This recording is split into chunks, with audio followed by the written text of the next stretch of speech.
Hi, I'm Jackie McLaughlin, the Director of the Pre-Health Programs at Penn. This information session is designed to give you some insight into the life of our pre-health post-baccalaureate students. You will get an overview of our curriculum and even an opportunity to ask questions of a student representative during our live Q&A session. Many prospective students wonder what we're looking for in a pre-health student. There are some common characteristics we see across our core and specialized students at Penn. All are intellectually curious, goal-oriented, and willing to work hard. We also look for students with a service orientation, leadership potential, and compassion for others. If this describes you, we invite you to stay tuned and take a closer look.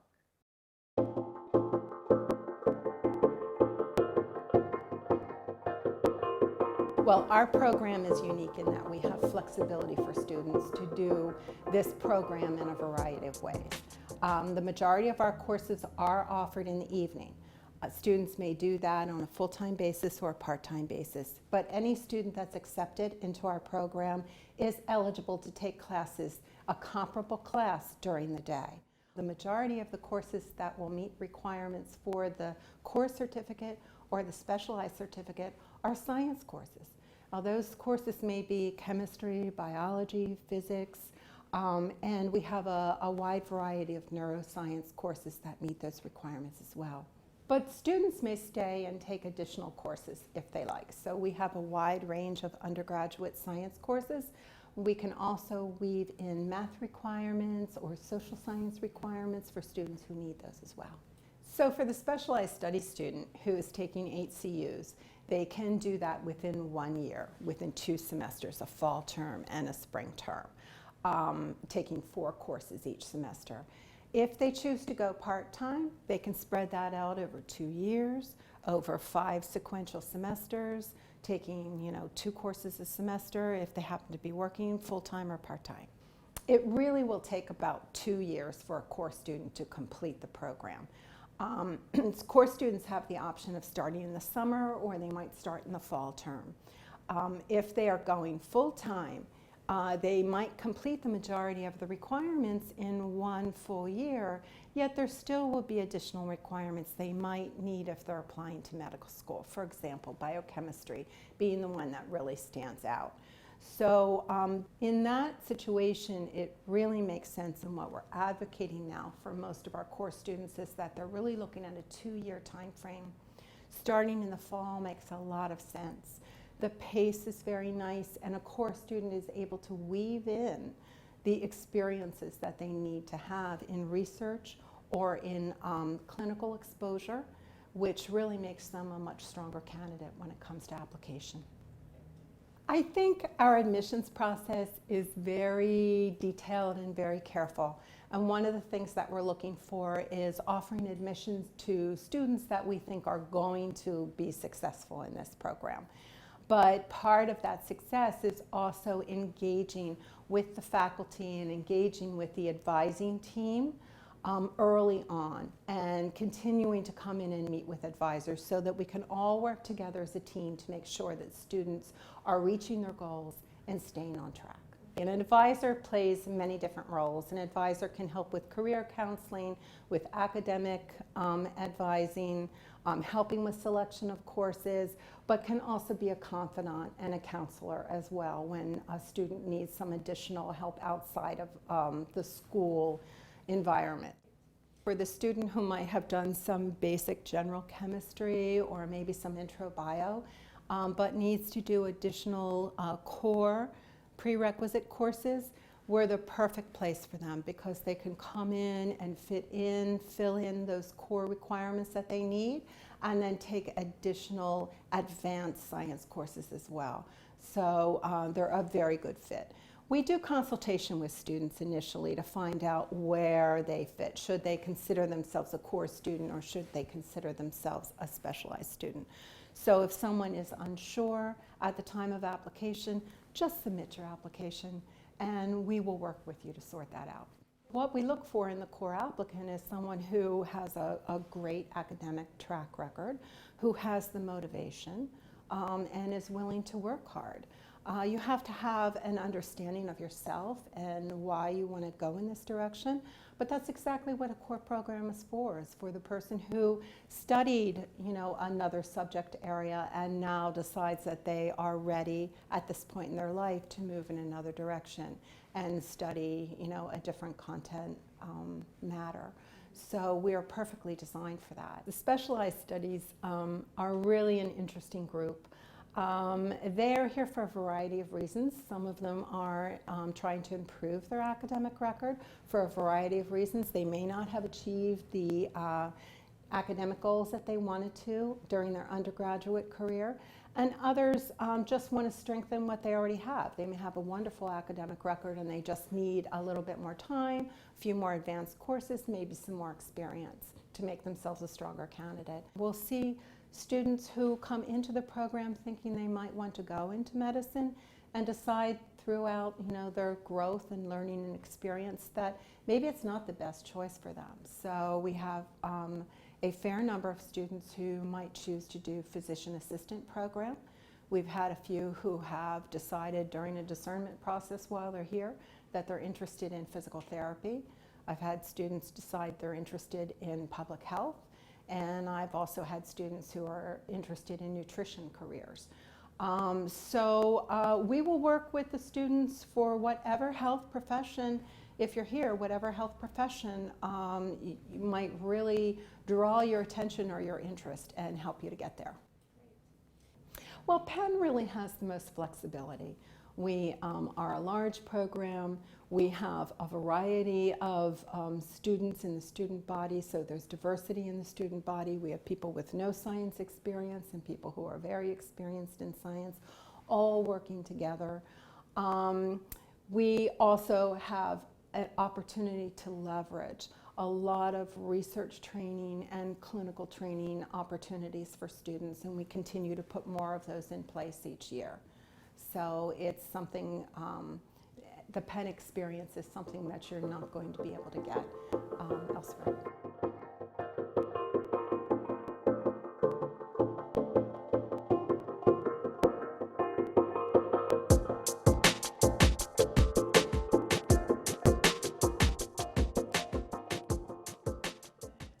The new MCAT 2015 was administered for the first time last spring. I encourage you to visit the AAMC website for information updates. This new exam is designed with questions intended to cross scientific disciplines and encourage students to solve problems like scientists. The test is divided into the following 4 sections: biological and biochemical foundations of living systems, chemical and physical foundations of biological systems, psychological, social, and biological foundations of behavior, and critical analysis and reasoning skills. Potential applicants ask if they should take the MCAT before applying to our program. No, we do not expect applicants to take the MCAT prior to enrolling, but we encourage students to take the MCAT when they're best prepared to do so.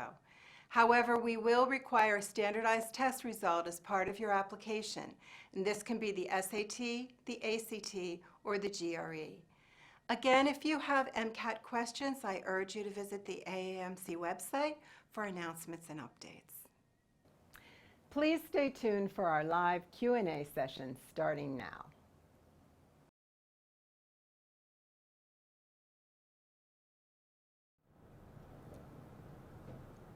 Hi, good evening, and welcome to the Virtual Information Center for the Pre-Health Programs at the University of Pennsylvania. I'm glad that you've been able to join us tonight. My name is Jackie McLaughlin, and I'm the Director for the Pre-Health Programs, and I'm fortunate to be joined by 2 of our current students in the program so that you'll have an opportunity to get a student perspective on your questions as well. I have Quinn Willer with me, and Quinn is a core student in our program, and I have Paula Rangel, who is a specialized student in our program. And I'll give each of you an opportunity to talk about yourselves a little bit and how you ended up here at Penn. So you want to go first? Awesome. So hi everyone, I'm Quinn. As Jackie said, I'm a core student. I'm entering my 2nd year here at Penn. I graduated in 2016 from Wellesley with a degree in anthropology and gender studies. So very different stuff that I'm studying now as opposed to in school. After I graduated, I spent a couple years working and decided that healthcare is really what I wanted to do. So I ended up here at Penn, and it's been a wonderful experience thus far. Okay. Hi, I'm Paula. I go by Pau. I'm actually the president of the Post-Bac Society, which is this board that sort of oversees events that happen for the students that are currently here. I went to UC Berkeley as an undergrad and studied molecular and cell biology, Hispanic linguistics, and I also minored in comparative ethnic studies, which is, kind of spread out. I have a lot of interests, and I tie that together by wanting to work with Spanish-speaking immigrants, ideally in California, but, anywhere will be good. Immigrants are everywhere. So, I struggled a little bit in my undergrad, and I'm really fortunate to have been granted the opportunity to study at Penn. It's been really helpful, and I'm extremely happy to be here. Great, thank you. So we're waiting for you to send in your questions. Once you send in your questions, we'll be able to answer them. But in the meantime, I'm going to ask Paula to tell us a little bit about the Post-Bac Society and what that is. Sure. So, as I said, it's this board of, I think, currently 5 people. We've got the president, the vice president. We have a chair for mental health. We have a chair for diversity, as well as a social chair. So before the semester started, we had this kickoff happy hour where we all got to get together and get to meet each other before classes start. We're going to have a few more events, hopefully some more happy hours, definitely some events away from bars and away from restaurants where, folks who don't necessarily go to bars can have fun. I think we are planning on doing some hikes, possibly putting together study groups for different classes, just various events for all of us to feel included and also just have fun and do things that are not necessarily school related, because that's super important too. I know in the past, the Post-Bac Society has done things like the guest chef program at Ronald McDonald House, and has also worked together with MANA to do some meals for MANA. Right. So we do actually, I forgot, we have a community outreach chair, and currently her name is Fola, and Fola's been putting out surveys for different different opportunities for service, and so she's gathering information on the different things that people might want to participate in. So Ronald McDonald House is on there, and there's a couple other things that she's putting together. Right, it's a pretty active group. And then Quinn, I know that you're involved with another very active group that we have. So I think it's really interesting because we have this overarching student government, and underneath the student government agency are these special interest groups for different students. So Quinn I've noticed that you're involved with the Future Women in Medicine group. So you want to tell us a little bit about them and what they're up to? Yes, so I am in the Penn Future Women in Health group, which is a chapter of the American Medical Women's Association. Our group is only about 3 years old, but we've been nationally recognized as outstanding branch, and a few other, community outreach is a big one, global outreach, for over the past 3 years, which is unheard of given that we were just formed.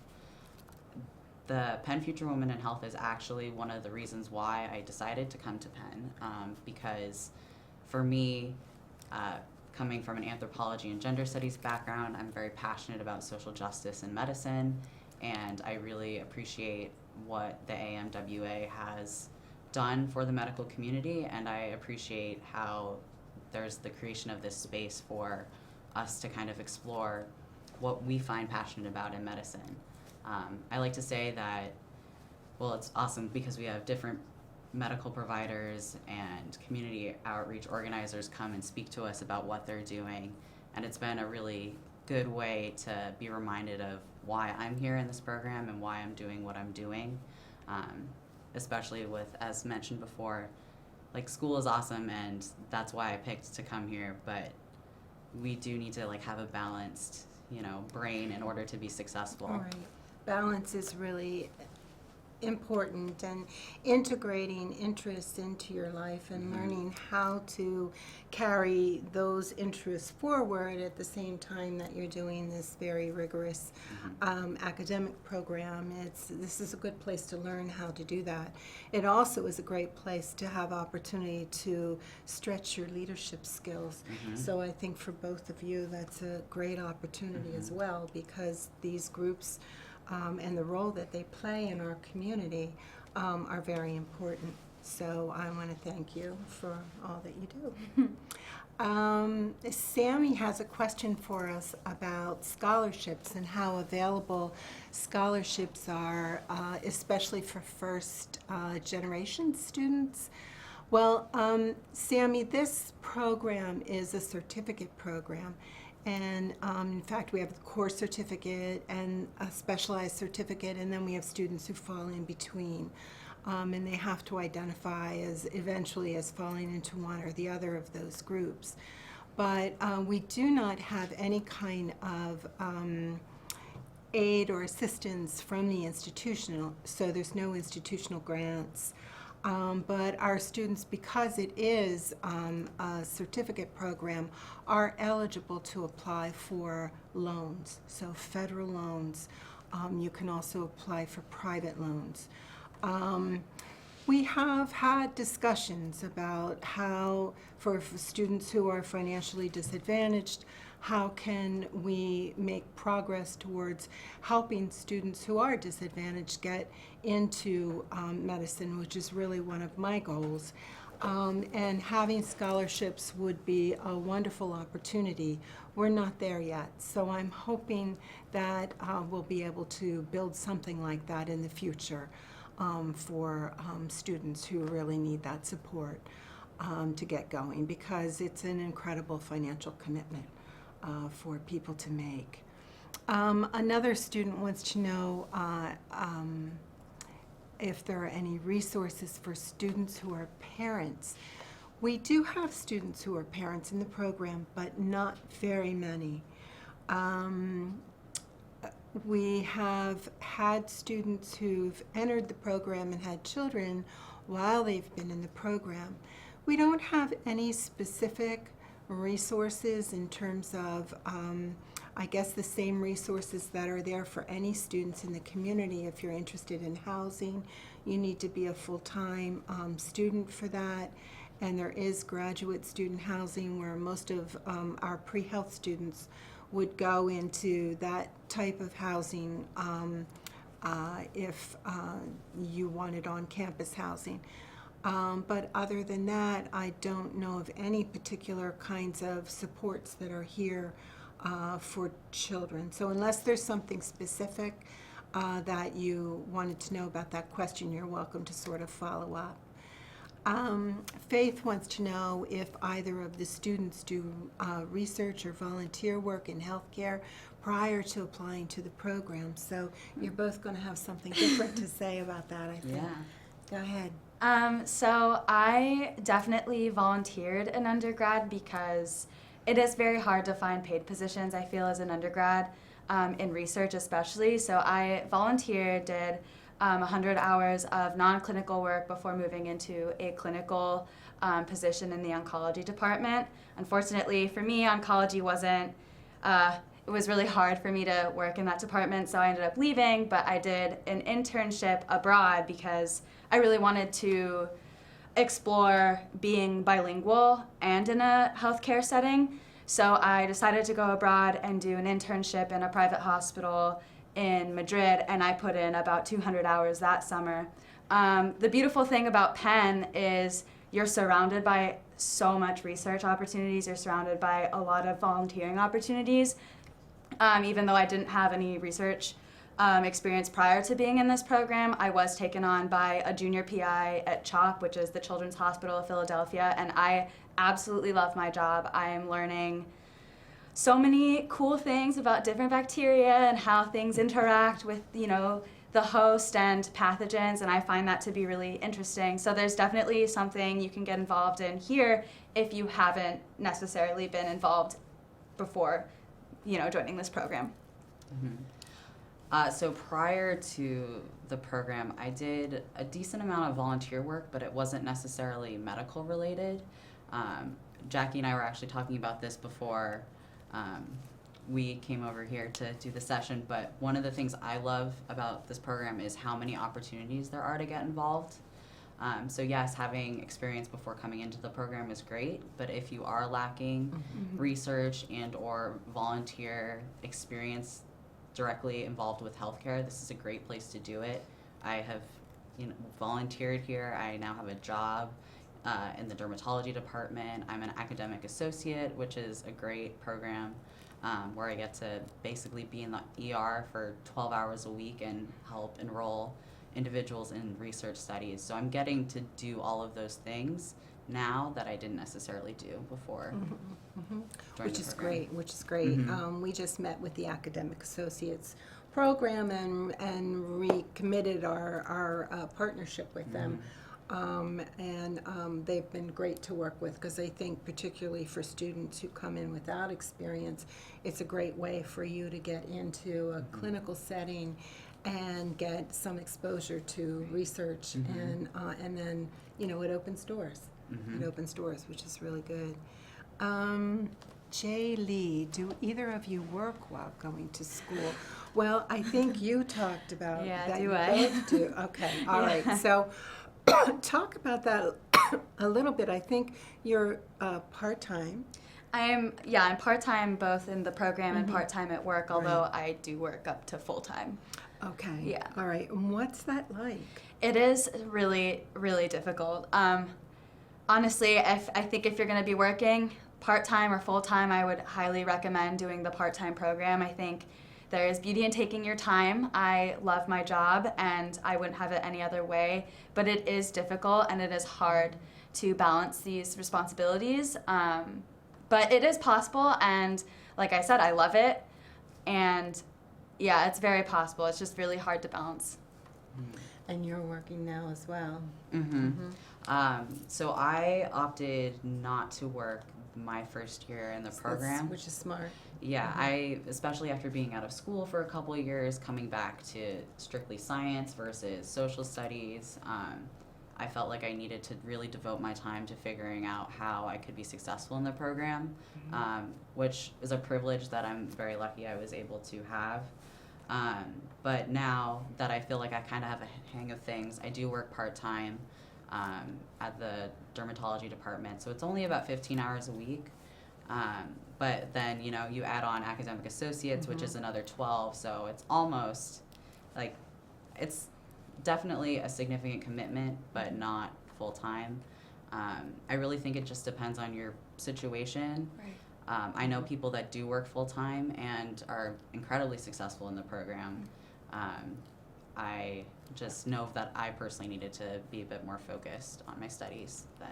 And we really do caution the core students particularly about taking on too much initially, at least in the first semester. So I like students to get acclimated to being here at Penn, get used to the academic rigor, get used to the science courses, and then see how much you can add on from there, because there's always opportunity to add on more.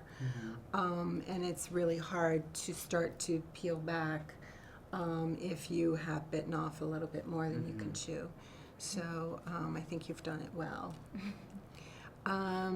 Do you recommend taking the GRE prior to applying to the core?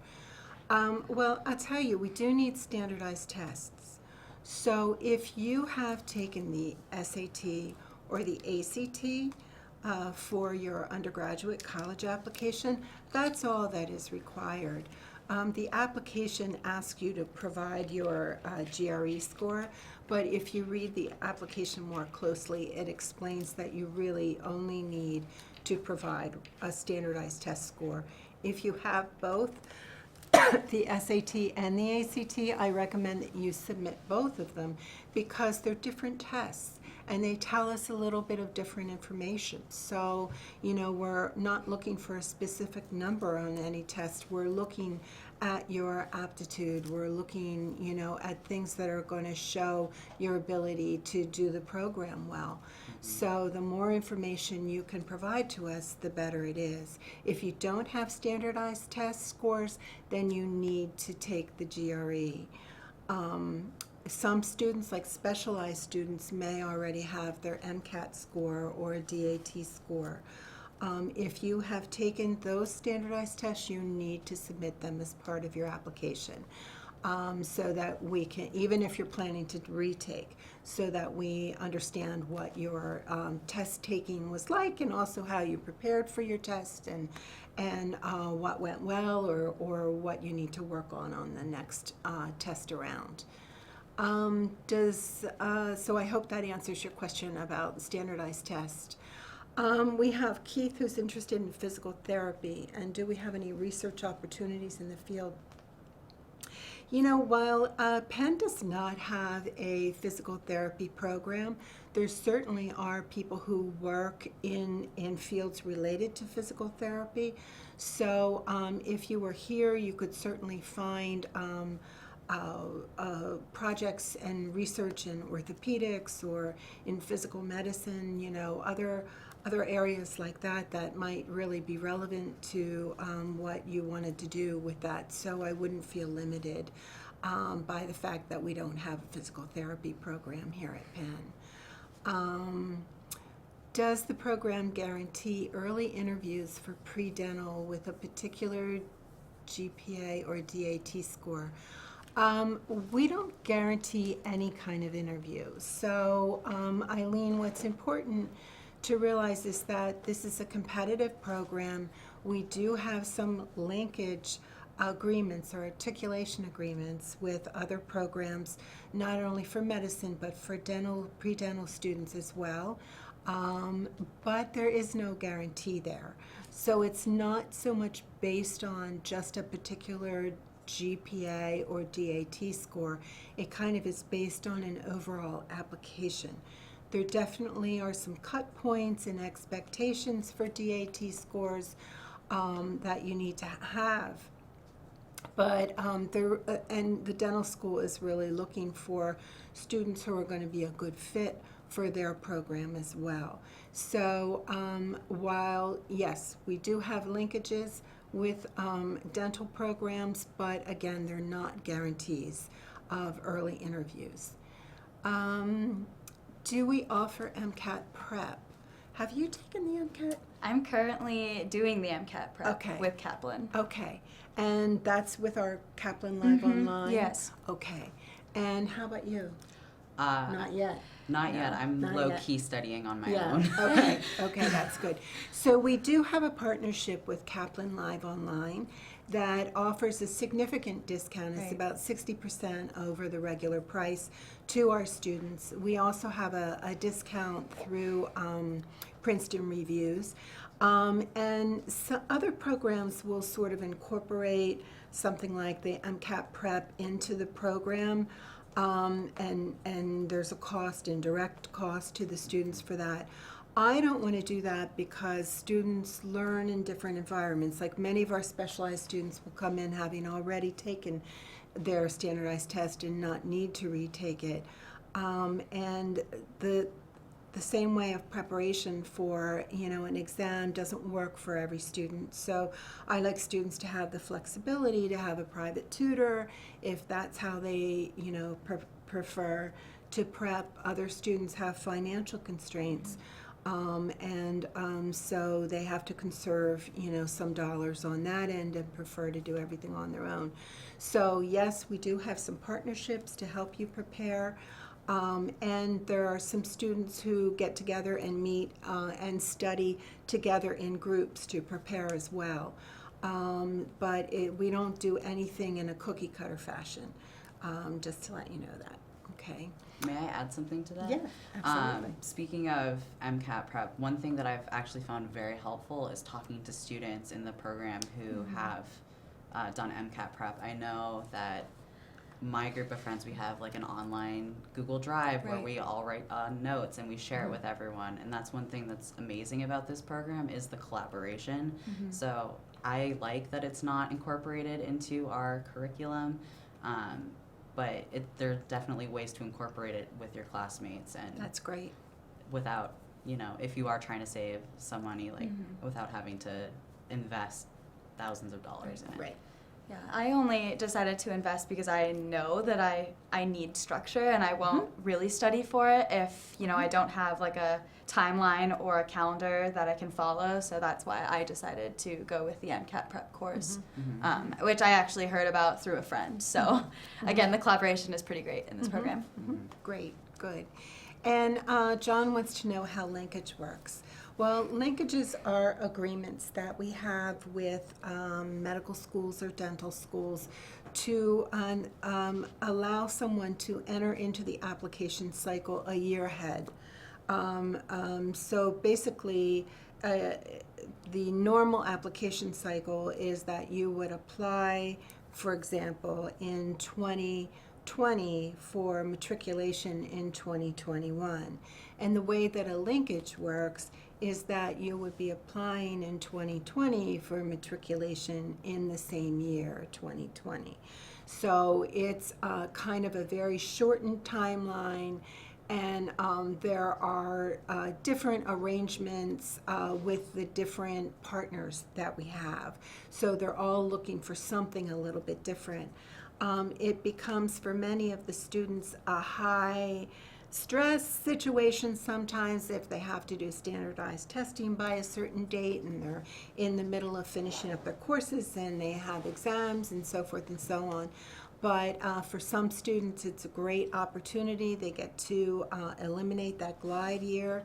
But for the majority of our students, they actually do apply through the regular cycle and apply very broadly and actually make really good use of that time in the glide year to prepare for medical school. We have a high schooler who's joining us tonight and wants to know, what should you do to prepare to apply to the program?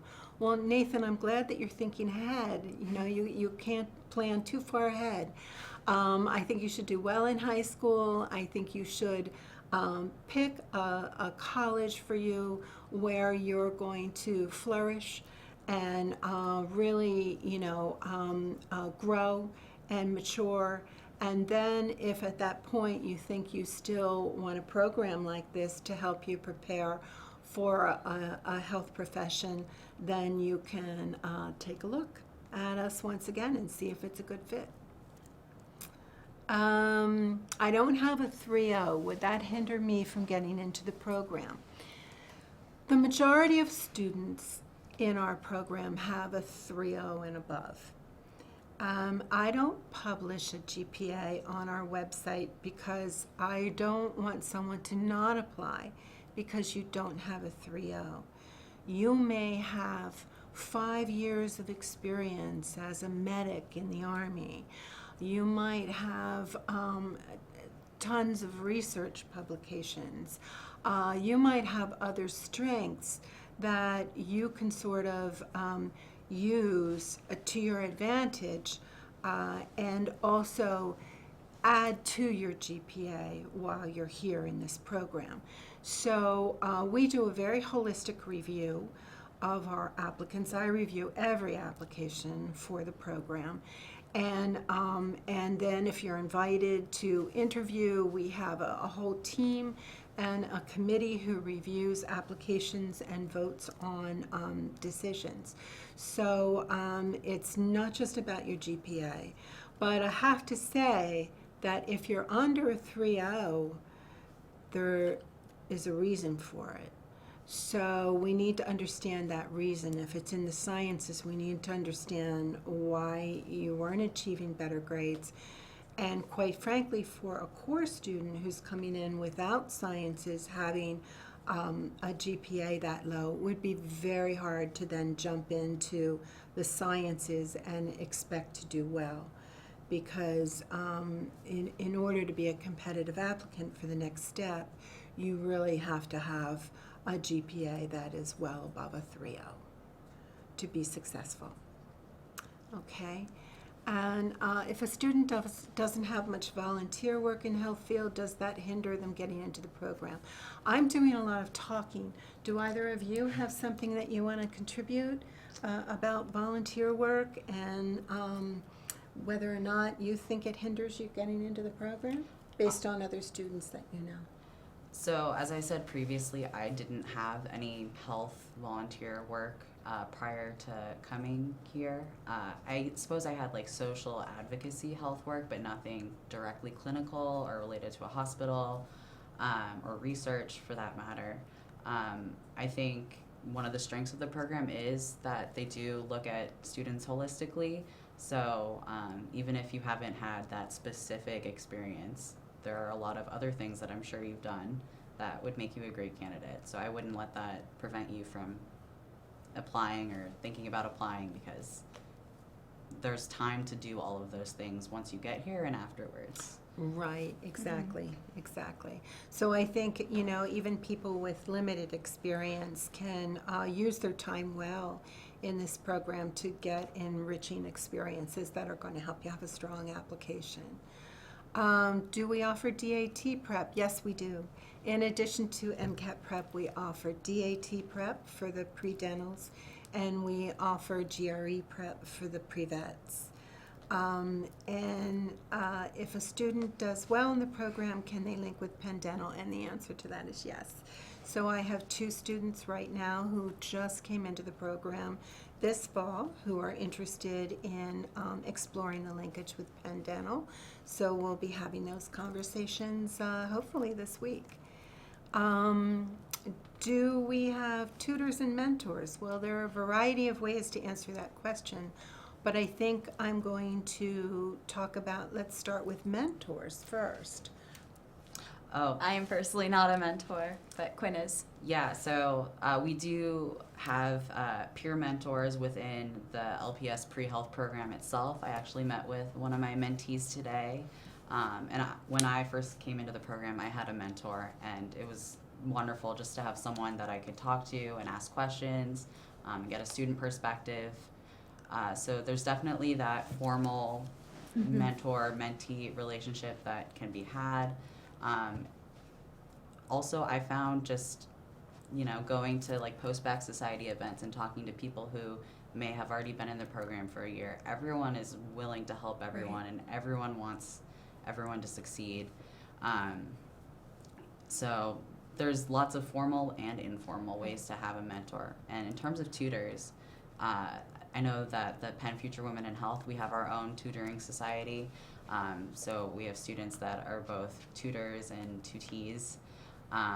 I also have personally utilized Penn's university's The tutoring center. the tutoring center, which has been very helpful for me personally. But is there anything else that? I personally was never like formally mentored, but I, like as Quinn mentioned, I found that everyone is willing to help each other out, and while I didn't have any like official guidance, we all definitely talked to each other about classes, about our different experiences, and definitely there's a lot of help in this program, whether it's official or, you know, off the books with your pals and your friends in the program. As far as tutors, I've never been, I should, I didn't really even think about it until now. I should definitely utilize those resources, but I also find that going to office hours is really helpful, Yes. even if there isn't like a tutor for a specific class. Definitely talking to the professors, and like we have TAs who can also help, and I feel like there is plenty of help, and if you need it, all we have to do is really ask for it, or seek a professor out, or a program director out, or a program advisor, and there's always going to be us like being pointed in the right direction. So thank you, both. So we do actually have an official tutoring center here at Penn, and every year at the beginning of the year, I put out a call for people who want to tutor classes, mostly it's the core classes. and be trained as tutors and paid as tutors by the tutoring center so that they can set up specific, tutoring hours for pre-health students. So that is available. We also have a learning center with STEM specialists who can help you with making an adjustment to coming back to school, learning how to study in the sciences as opposed to social sciences or some other discipline. And that's very helpful. They can also help with things like time management, which is very, very important in being successful in this program. And and then we have the more informal tutoring that is done through the Penn Future Women in Medicine and other sorts of departments as well. So sometimes if you're in an advanced course, and there isn't a tutor for that course at the tutoring center, you can actually go through the department. There often is a fee, could be a fee associated with that, but I would say that your first line of attack is definitely to reach out to your instructors and to the TAs, go to office hours, go to your recitations, and you will find that people are really willing to help you and work with you. Jessica wants to know if this program can be completed online for long-distance students. And sadly, no. I don't know of any programs, post-baccalaureate programs. There may be one or two out there that have online classes in the core sciences, but it's a very hard thing to do. And quite frankly, a lot of professional schools are not of a mind to accept a lot of online courses. There are some medical schools that won't accept any online courses at all. So there's a lot that can be lost in an online environment when you're trying to learn organic chemistry in the lab or doing a biology lab. So since a lot of the basic core courses are laboratory courses, they really, I think, are best designed for a face-to-face class environment where you're doing hands-on learning in a safe environment with those materials. We do have some online courses, though, which I think you should know about. So we have a partnership with the Perelman School of Medicine, which is here in Philadelphia. And they have developed, right now we have 5 online human anatomy courses. And those human anatomy courses are great. So they're taught by the anatomy instructor who teaches the medical students in Penn's Perelman School of Medicine. And they look at different parts and different systems in the body. So some are a full course unit and others are a half course unit. So for students in our program, we have approved a full course unit of human anatomy courses that can be taken and applied towards your certificate requirements and your committee letter requirements. But if you want to take more than that, you're certainly welcome to do that. These courses are at the 500 level, so they're kind of at a graduate level. They do not replace your anatomy in medical school, but what they do is they prepare you for taking anatomy in medical or dental school. So they're a great thing to continue to do in your glide year if you wanted to do that. And because they're long distance, you can do them from anywhere. So that's as far as we've gotten with online education, but I think it's really a valuable course option for the students. Hannah wants to know if classes are taken with undergrads or just students in the program.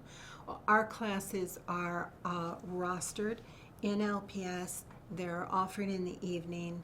Our classes are not with day students, and I quite frankly think that's one of the strengths of this program. This is a relatively large program. We have in total close to 300 students that are in this program, and our students are taking classes with their peers, not with Penn undergrads. So why don't you tell me what you think the experience is like in class? Well, I went to an extremely large institution. I went to UC Berkeley, and classes were pretty insane. There were about 500 people for like really large lectures for like general chemistry or like organic chemistry. It got extremely large. So coming to this program and having a dedicated program and a dedicated professor to this class really just cut down that size and made me feel so much better. So I have found the experience to be really positive. I feel like I can learn in a more like intimate setting with my peers and the professors. And I'm glad that it's at night, and I'm glad that I don't have to take it with the undergrads, because I feel like it would take away from that experience and it would be a little larger, and I was really trying to get away from that. I had a bit of a different experience. Wellesley only has 2,400 students, so classes were very, very small for me.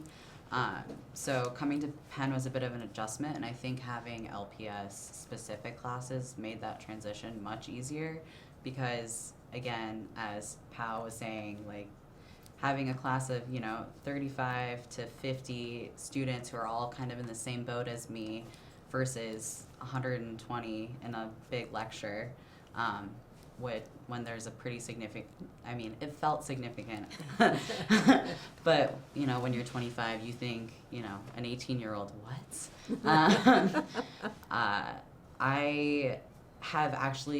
I've taken both classes at night, and I have also taken we call them day class, at Penn, and I must say I much prefer the night classes to day classes. It's just, again, we've talked a little bit about collaboration that we have in LPS, and I just did not experience that same sort of camaraderie in the day classes that I do with my peers in the program. Thank you.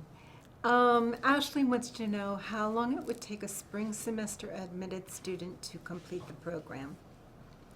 Well, Ashley, we only accept specialized students in the spring.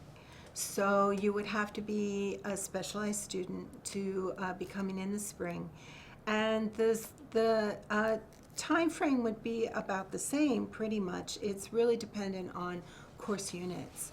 So a specialized student needs 8 course units, whereas a core student needs 12 course units.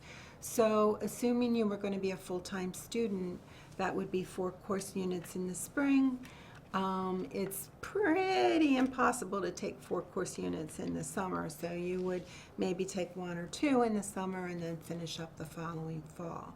But that is probably what it would look like. But you could spread that out for a full year and redistribute those credits differently, 2 semesters, 2 course units a semester until the following spring, and complete the program in the spring and apply to medical school or dental school, whatever the case is that fits you. The other 2 terms that we admit students are, we admit core students and specialized students into the summer session, and we admit specialized students and core students into the fall. By far the largest influx of students is in the fall, and usually in the spring we only have a handful of specialized students who join us in the spring. Ashley wants to know about class sizes. So most of the class sizes are relatively small. There are 1 or 2 exceptions to that. I would say that the immunobiology course can run a little large sometimes, but we typically don't get complaints about that. So that can get up to somewhere around 70 or 80 students in the class. And the students don't complain because they love the instructor, and they love the course content. But most classes, many of the core classes might be 35, 45 students.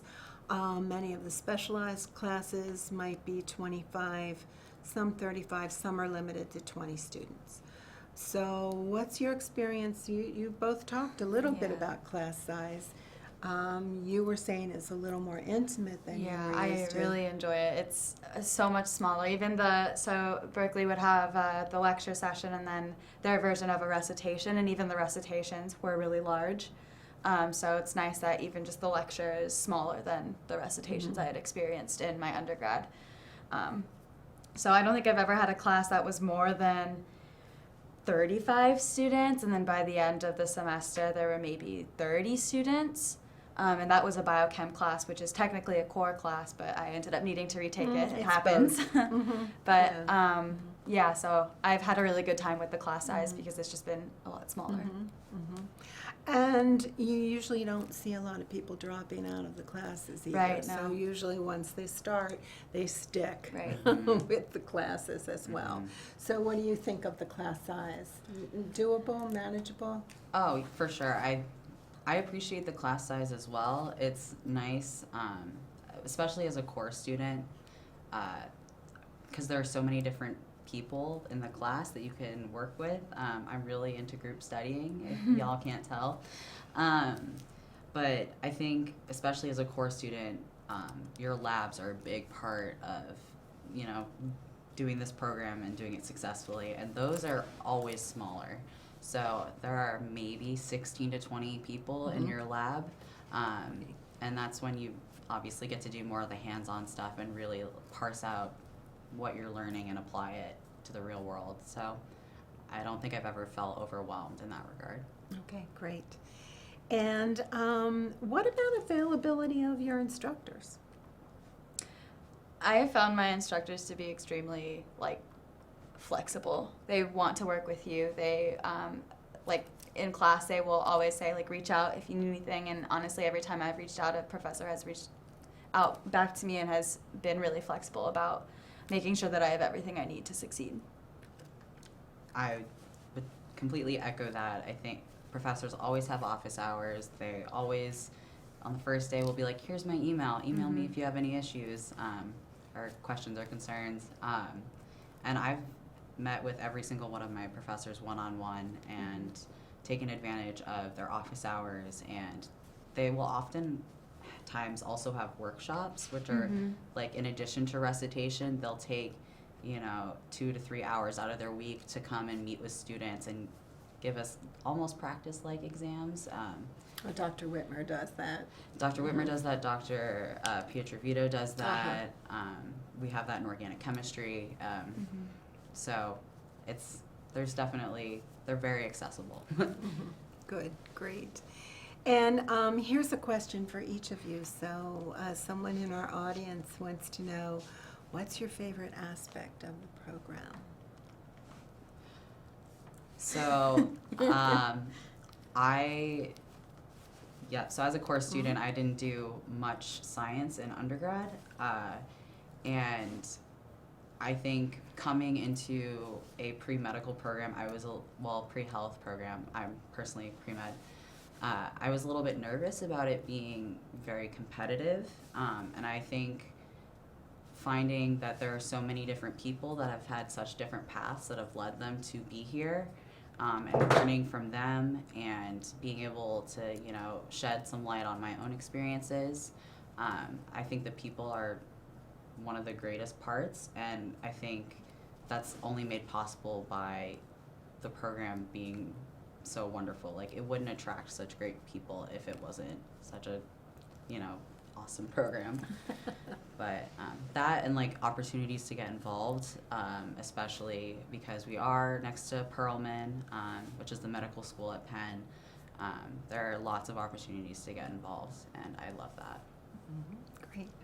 How about you? I would say probably the same thing as Quinn. The people are wonderful. Everyone is out, to help each other out. I've never felt such support from my peers. I went to an institution that was pretty cutthroat and pretty intense, and I feel like there was a total switch in the sort of environment I was placed in here at Penn.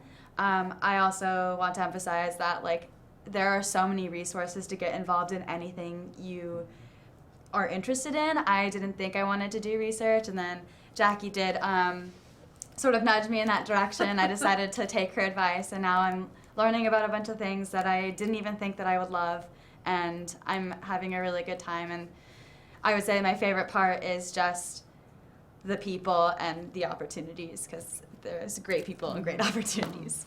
I think having an openness when you come here is really helpful. You know, to start exploring things that you haven't explored before, and just it's an opportunity to learn.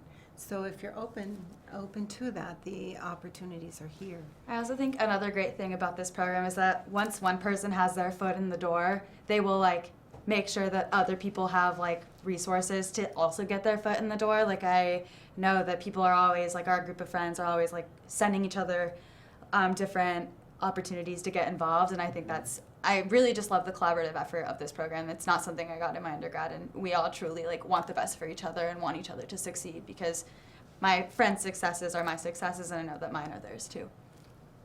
That's great to Agreed. hear. So what is it like living in Philadelphia, and where do students tend to live, and do you have any free time? And if you have free time, what do you do with it? I love Philadelphia. I moved from Boston, so I have fallen in love with Philly. I can't imagine moving anywhere else after this. I love how diverse it is. I love how there's basically anything under the sun you want to find, you can find it here. I personally lived off campus last year. I'm living off campus now. Actually, Pao and I are roommates, so yeah, I didn't know that. yeah. I'm learning It's a so blast. much. Yeah, I like to, go out with my friends. I like to, garden, and there's definitely space to do that in Philadelphia, which I wasn't anticipating because it is a city. But yeah, I can't speak enough praise about it. Philly's great. I would say most people live off campus. Honestly, I went to school in the Bay Area. Bay Area is extremely expensive, and I found moving to Philly I cannot believe the size for the price now that I've moved away from California. And I would say that people definitely, I haven't met anyone that lives on campus, though that is available to us. I would say University City, some people live there. I think most people live in West Philly or some people live in most people live in University City. Some live in Center City, I apologize. And West Philly is available. I know there are students who live in another place called Graduate Hospital, which is really very close to all the medical centers on campus. But yeah, it's great. I met my roommate through the program, and we're having a good time. We are the parents of many plants, and I would say it's a lot of fun. Philly's great, and it's very different from where I'm from, but everyone here is great and supportive, and it's cold. That's my one complaint, but that's a couple months out of the year, so. It's not cold yet. Not yet. I mean, I'm scared. Winter scares me still, but that's okay. Okay. I'm having a good time. All right, good. You just need a good coat. Yeah. And this is probably the last question that we'll take, but John wants to know that if students who complete the program receive special consideration if they apply to Perlman. And I have to say again, an earlier person asked about guarantees of interviews and things like that, but we don't have that kind of a relationship, but I can guarantee you that we have an excellent relationship with Perlman School of Medicine. We have a handful of students every year who are admitted to Perlman School of Medicine. They know our program, they know our students, and they respect our program and our students. So I think if you're a good candidate for Perlman coming from this program, you have a good opportunity. And I just have to say that we have to wrap it up. We only have a couple of more seconds here in the program, so I want to thank both of you for being here and thank you for sharing your experience as a pre-health student.